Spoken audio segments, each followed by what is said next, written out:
Assalamualaikum warahmatullahi wabarakatuh. Selamat datang di Stand Up Mystery bersama saya Kang Jackman.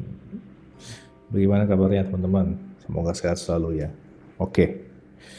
Nah, malam hari ini pembahasannya cukup menarik. Dan sampai saat ini pun masih viral. Masih banyak orang yang akan mencari tahu tentang keberadaan berita ini.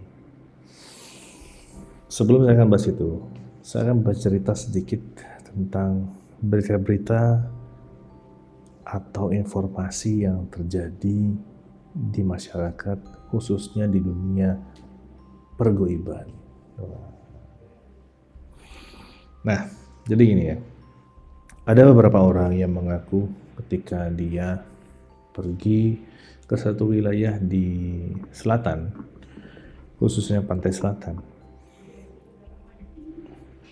orang ini merasa bertemu atau orang ini melihat ada satu bangunan yang seperti kastil ya, seperti kastil di tengah-tengah pantai, dan saking kagumnya dia, mata dia tidak bisa berpindah ke pemandangan yang lain. Dia ngelihat terus sampai dia menunjuk, wah itu negerinya bagus banget, dan letaknya itu berada di tepat tengah-tengah laut ya.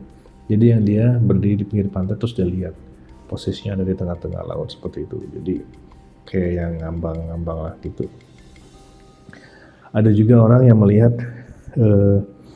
dia pergi ke suatu ke tempat ya alam lah ya, gunung. Nah, salah satu gunung di Jawa Tengah kalau nggak salah itu. Terus dia melihat ada satu tempat yang memang rumahnya itu unik-unik gitu.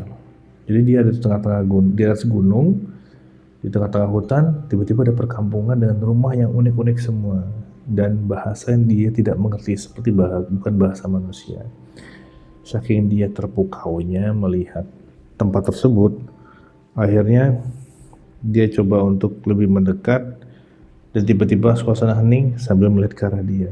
Ini cerita juga dari seorang pendaki yang mungkin nggak tahu, semoga beliau masih hidup ya. Jadi dia bercerita bahwa saya melihat satu tempat di salah satu gunung di Jawa Tengah. Di atasnya itu ada pemukiman dengan rumah yang mewah, unik, dan dengan bahasa yang sepertinya bukan bahasa manusia. Saya mencoba mendekati, dan ketika mereka tahu adanya saya, semuanya langsung diam, ngelihat ke arah saya.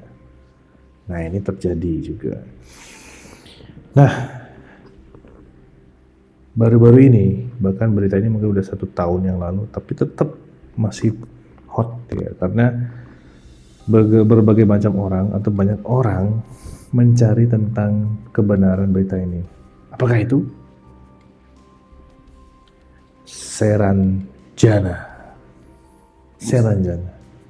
kota Seranjana. Nah, saking spesialnya kota ini, bahkan ada yang bilang kota Seranjana ini sudah ada di peta, tapi petanya peta lama, peta kuno gitu. Mungkin mapping atau peta dari VOC, seperti itu, peta dari VOC atau jauh dari sebelum VOC. Jadi di situ disebutkan ada satu wilayah dituliskan namanya Seranjana. Kalau sekarang mungkin lokasinya di Kalimantan Selatan, di Kota Baru ya, tidak pakai Parahyangan, Kota Baru aja. Nah, ada beberapa orang yang mengklaim bahwa dia melihat langsung kotanya, dan bahkan ada juga yang mengklaim bahwa dia sempat masuk terus dia keluar lagi, dan dia melihat begitu majunya peradaban di sana. Gedung-gedung pencakar langit, kemudian kendaraan mewah, terus emas bertaburan di mana-mana. Dan ada juga yang melihat bahwa dari kejauhan dia hanya melihat gedung-gedung pencakar langit. Jadi, wah itu bagus banget. dan tidak luas ya, tempatnya nggak luas, cuma dia tinggi ke atas. Nah, mengenai Saranjana ini, saya jadi ingat salah satu guru lah, bisa dibilang guru. Beliau ini orang Samarinda dan memang memiliki kemampuan lebih di atas rata-rata manusia. Ya, insya Allah ini dari lahir kayaknya nih. Jadi beliau ini memiliki 900 santri dari bangsa jin. Jadi jin-jin yang berhasil dia masukkan ke dalam atau pindah agama yang diislamkan. Jin-jin ini kemudian dimasukkan dalam satu pesantren goib yang posisinya ada tepat di bawah atau bunker di bawah rumah dia tinggal. Seperti itu. Jadi tempat rumah dia itu ada bunker. Nah, posisinya di sana. Sekali-sekali beliau ini masuk dan berdiskusi dengan kalangan ulama dari bangsa jin yang mengajarkan ngaji, mengajarkan agama kepada jin-jin yang sudah masuk jadi Islam, jadi santri goib lah seperti itu. Nah, mereka berbicara tentang keberadaan Saranjana dan sebagian besar jin yang memang sudah malang melintang di Kalimantan mengiyakan bahwa memang ada kota itu dan gak sembarangan bisa masuk. Bahkan di antara mereka bangsa jin itu ketika ingin masuk ke sana pun seperti ditanyakan sesuatu lah, jadi gak sembarang bisa masuk. Mungkin kalau di kita itu paspornya mana, jadi gak sembarang masuk. Penghuni di Sarjana ini katanya mereka semua mengenakan jubah berwarna putih. Semakin ada jubahnya yang pendek, sedang, ada yang panjang, janggutnya pendek, sedang dan panjang seperti itu. Dengan telinga yang seperti semakin lancip ya, kayak di film Lord of the Rings itu elf ya. Nah, seperti itu telinganya ya. Dia pakai jubah semua. Dan ini dipastikan memang dari kalangan atau koloni bangsa jin yang terus berkembang atau membangun peradaban mereka sendiri di kota itu. Seperti yang kita ketahui bahwa bangsa jin itu hidup berkoloni, jadi dia berkelompok gitu. Ada ketuanya, ada panglima perangnya, karena sampai saat ini bangsa jin itu masih berperang satu sama lain.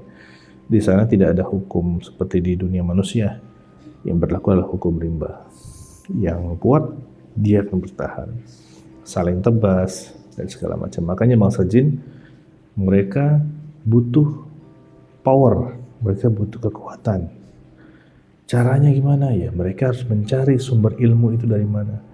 Ada yang menguatkan akidah dia, ibadah dia, ada yang mencari jalan pintas dengan cara bersekutu dengan iblis. Nanti iblis kasih ilmunya dengan syarat agar ilmunya itu kamu ajarkan lagi kepada manusia. Kamu pengaruhi manusia itu untuk keluar dari akidahnya, masuk ke dalam ilmu yang aku ajari. Seperti itu. Itu perjanjiannya. Nah, kota Saranjana ini memiliki gerbang yang sangat luas, hampir setengah kilometer gerbang tingginya itu. Ya, lebarnya itu kalau saya dapat nggak salah info itu 1 kilo lebar gerbangnya itu.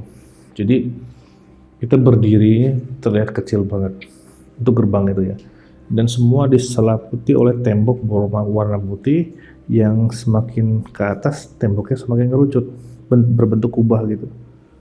Temboknya ya, gitu. Nah, gerbangnya besar.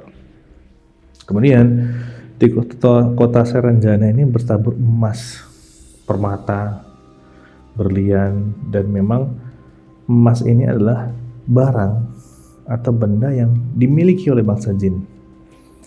Jadi tidak heran kalau tambang-tambang emas di Indonesia ini, ya, kalau mau ngambil emasnya harus barter dengan nyawa. Bisa nyawa orang, bisa nyawa hewan. Kadang ada sapi diminta 100 ekor. Ya, jadi kalau nggak ada itu nggak akan keluar emasnya.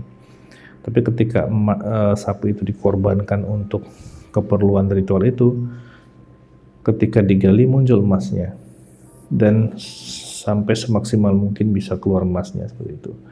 Ada juga yang minta tumbal nyawa ketika ada pekerja yang mati atau meninggal, baru emasnya keluar. Nah, bahkan Kita kan sering dengar ya ada harta karun, rampasan Jepang segala macam, emas batangan. Ketika ditanam ke perut bumi, itu emasnya jadi hilang. Jadi kayak seperti ada penghuni yang menjaga harta-harta itu.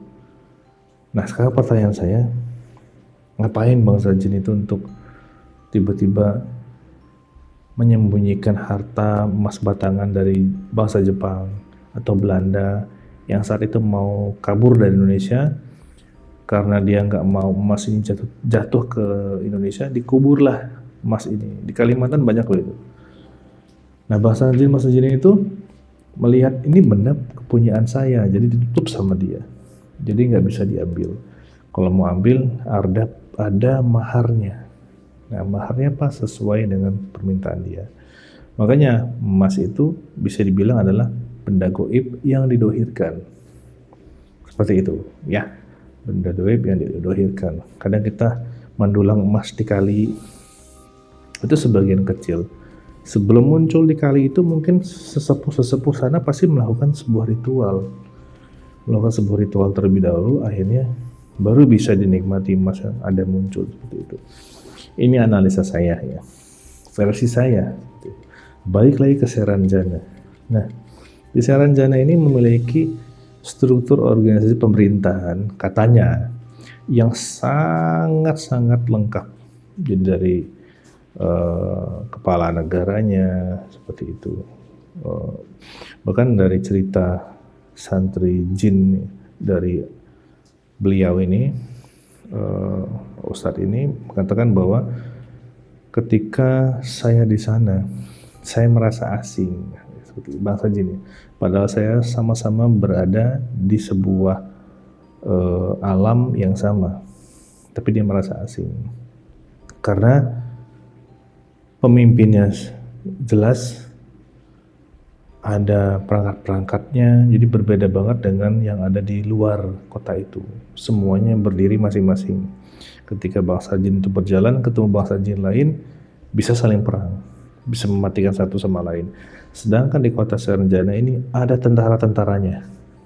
Jadi bala tentara ada, terus perangkat-perangkat pemerintahnya ada, sehingga ini benar-benar menjadi sebuah negara yang maju, sebuah negara yang memang di luar dari pemikiran kita bahwa ada juga seperti itu.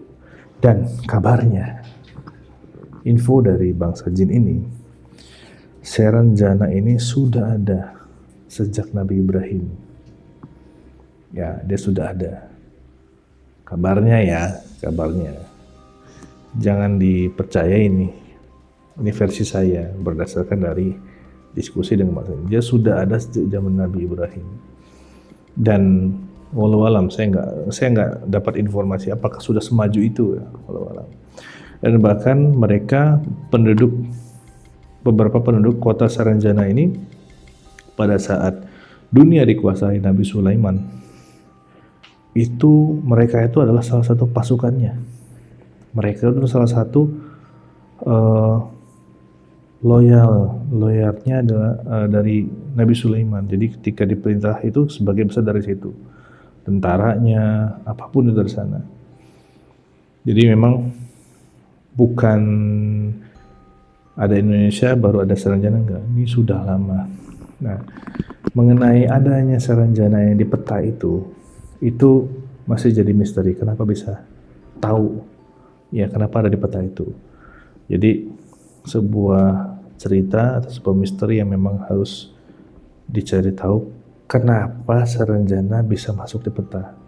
Apakah yang betul kerajaan Belanda saat itu sudah, atau VOC saat itu sudah berinteraksi dengan penduduk-penduduk Seranjana, bahkan ketemu sama pemerintahnya Seranjana, ataukah ini sebuah peta yang memang dibikin sekarang tapi seolah-olah zaman dulu. Ini mesti jadi misteri. Tapi yang jelas, kalau versi saya, negara atau kota Seranjana ini ada. Tinggal menunggu waktu saja, dan mungkin orang-orang pilihan yang bisa melihat kota ini.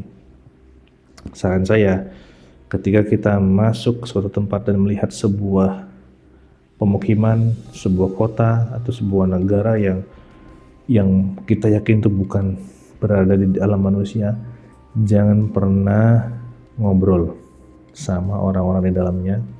Jangan pernah menyentuh barang apapun yang ada di situ.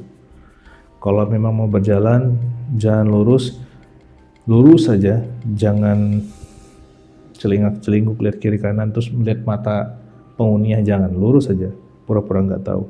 Insya Allah selamat. Tapi sekali kita ngajak ngobrol, dia ngajak ngobrol kita jawab, atau kita ngeliat ada emas kita ambil, bisa dipastikan itu hari terakhir Anda berada di dunia. Karena ketika Anda sudah memegang, menyentuh atau ngobrol, itu artinya Anda telah setuju bahwa Anda pindah ke alam mereka. Itu tentang Seranjana. Semoga bermanfaat stand up misteri saya. Terima kasih, selamat malam.